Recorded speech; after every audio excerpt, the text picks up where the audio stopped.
Benny. I thought you said Betty, not Benny. Oh, no. Okay. You know. Like, who's Betty? My boy, Benny Logan. I think you the lost me Bengals there. stayed perfect with a 21-point win over the Browns. Andy Dalton connecting with his tight end Tyler Eifert for 3 scores. For Johnny Manziel, really a tale of two halves. In the first, Manziel led the Browns on their longest TD drive since 2013, but couldn't lead to any points in the second half.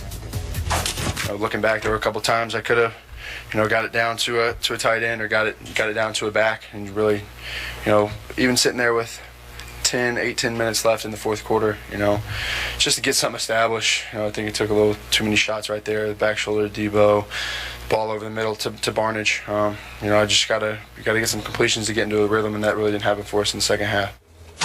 Stephen A., what'd you think of Johnny's performance last night? It depends on which Johnny you're talking about. If you're talking about the Johnny Manziel who led them to that scoring drive at the end of the first half, who completed about 11 of his 18 passes in the first half for 100-plus yards, I think that there's no question that Johnny Manziel has shown that he's improving. He's shown that he's putting in some work and that he's getting better. The flip side to it is that in the second half, because he's 11 for 18 for 128 yards in the first half. In the second half, what are we talking about here? 4 or 15 for what is 40. It? 40 yards? Yep. No. I mean, Cincinnati did a great job of keeping him in the pocket, neutralizing him, making sure he couldn't get out and scramble and find other receivers to throw it to. And I think that it was exactly what we talked about yesterday. Skip, he threw a couple of passes to Bo, and obviously had the TD pass to Johnson Jr. and all of this other stuff. But in the end, what it comes down to is, as we watch this team, we know that they were inhibited to some degree because they're an inferior team to the Cincinnati Bengals. They're not nearly as complete. And then when you look at their running game, once again, Isaiah Crowell only had 38 yards rushing. Thank you. Only 38 yards rushing. I mean, their running game is virtually absent. So all those things taken into consideration, Johnny didn't have much to work with. He showed flashes of improvement, obviously. I was impressed with what I saw from him in the first half. But once Cincinnati amped it up and really kept him contained and made him into nothing more than a pocket passer, combined with their receivers' inability to get open, he was completely neutralized and nullified and negated in every way. It was over. They were no match for a superior Cincinnati team. So overall, I can't give him more than a C because they got beat up in the second half. But I saw enough in the first half for me to say, I'd like to see how he would be if he had some weapons, meaning some, the Josh Gordons of the world in the lineup, along with an offensive line that could do a better, or even a better running game to some degree. I saw enough to give him a C, but I can't give him more than that after that second half performance. This topic wears me out. Yeah. It makes me sad in the end. Yeah. It's difficult to talk about. I'm with you, but I'm not even as positive as you are about his performance last night. Obviously, if we rank it versus the 30-0 debacle at home against Cincinnati that he started and finished last year, it was improvement. Okay. His body language was better, confidence a little better. He seemed like a little more in control of the offense and what he was doing. Didn't look as lost. Okay. Give you all that. But I didn't love the way he played overall. I just didn't love it.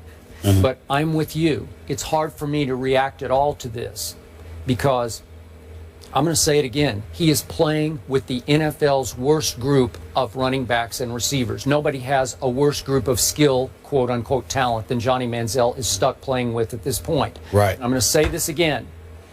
He is playing for a coach and a GM who did not want him. They did not want to take him with the 22nd overall pick. That came from the owner, Haslam, on draft night in the war room. So he has been, to me, doomed from the start in Cleveland. And he's obviously playing for an organization that seems doomed just as an organization. It's just so dysfunctional. It's such a mess. And after the game, I thought it was fitting that Patton went Jay Gruden on RG3 last year. Remember when Jay Gruden used to rip RG3 or just be so condescending and dismissive of him? And so last night, Patton dismissed Johnny as inconsistent. Okay, I'll give you that. He said he's got to do a better job of throwing from the pocket. Okay, I'll give you that. But then when asked, will Johnny start when they play again in what's 10 days away from now, Patton said, we will assess what pool of players are available. What pool of players? So we're talking about a former first-round draft pick here, and he is relegated to a pool of players. Maybe somebody on the practice squad, maybe one of our second, third, fourth stringers will be ready. Maybe Josh McCown. We'll see what our pool is before we decide whether Johnny's going to get another start. That's as dismissive as you can get from a head coach. So my bottom line again is I don't think Mike Pettin will be there next year. I could be wrong about that, but it seems like he's got one foot out the door because that team is so bad. And I'm hoping Johnny won't be there next year. Well, both of us are hoping Johnny won't be there. That's number one. Number two, to get back to him, improvisational skills were there. In the pocket, he didn't seem as impressive. The offense clearly looks like it's run with a bit more efficiency with Josh McCown up in there as opposed to Johnny Manziel. But I think that, Skip, I would say this. We spend so much time feeling sorry for Johnny Manziel. Is it time that we should all feel sorry for Mike Pettin? And the reason I bring that up is because, like you said, he didn't want Johnny Manziel. All right? It was forced on him. This man, and then Josh Gordon, you know, with his obviously substance abuse issues. Yep. So that had something to do with it. When you look at it from that perspective, and you've got two primary weapons alone, you know, and then obviously, you know, you've got some issues with injuries in your secondary on the defensive side of the ball.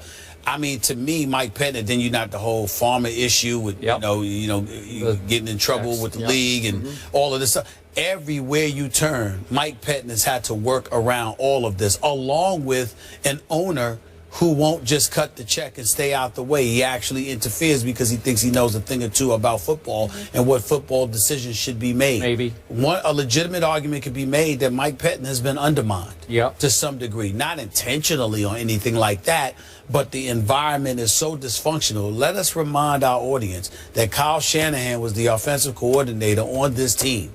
Got let out of his contract. That does not happen with offensive coordinators. He wanted out, got let out, and immediately landed the job in Atlanta. So when you look at it from that perspective, everybody wants to jump ship.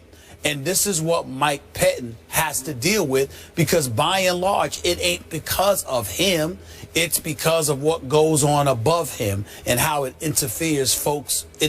How it interferes with what folks are doing below. All right, those are fair points, but I don't have a lot of respect for Mike Pettin as a head coach. I think he was a pretty good defensive coordinator who's in a little over his head as a head coach. And I'm not saying you're wrong. I'm saying I don't know that because I don't know how much of a chance he's had to be a head coach. All right. That's my issue with Mike. Okay. The bottom line of sadness that I felt for Johnny last night was, do you remember, if we could see this after his touchdown pass, he went over by himself on the sideline and did like an air chest bump to nobody.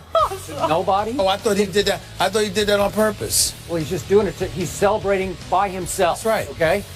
Okay, that's a guy. But there was a couple of guys that greeted him once he came down. I don't think so. They were right there. No, they were right there. He did it by himself. But I'm saying that I thought he. Funny. No, but it's just you're saying he's I think you're reaching there. Okay, look, he's doing it by himself because I didn't realize that when I was feels like he's an outsider, on, you know, playing for a team that didn't really want him. That's Johnny, and plus he's gotten so much grief for all of his money signs, so he's saying, I'm going to go celebrate by myself over here, hopefully out of view of cameras. Obviously, there was a camera on him all the way up the sideline. I thought that was telling, because that's Johnny's mentality right now. It's me against the world in Cleveland. I got nobody backing me. Nobody's behind me. Nobody's on my side in Cleveland. Coach certainly I'm alone. Well, I know for a fact he'd like to be gone. Well, for sure. He'd like to be gone, like to be in a better situation. There's no question, and I don't blame him one bit. I'd actually like to see him in Houston. I would too. And the last thing, the one great thing we saw from him, to your point, and I want to push this. This kid has rare quickness and elusivity, because I'm sure the Bengals' whole plan was you cannot ever let him out, and he was getting out at will. Sometimes he got out in the second half. Oh, yeah. He didn't make a play. I couldn't tell. I really couldn't tell. What they had in the second half, one first down maybe? Yep. I mean, it was bad. He missed some throws, but the point is, I still think he can play somewhere else. He needs a fresh start. I'd love to see him get a shot down the stretch with the Browns. I know it's not the greatest team, just to continue starting, but I don't think that's going to happen as soon as McCown's back. I personally prefer to see Johnny Manziel on the bench because he has nothing to work with. I don't care how great you are as a quarterback. Even if you're great, if you don't have anybody to throw the ball to because they ain't open, it doesn't make a difference. Yeah, fair enough. There were a couple that the receivers should have gotten.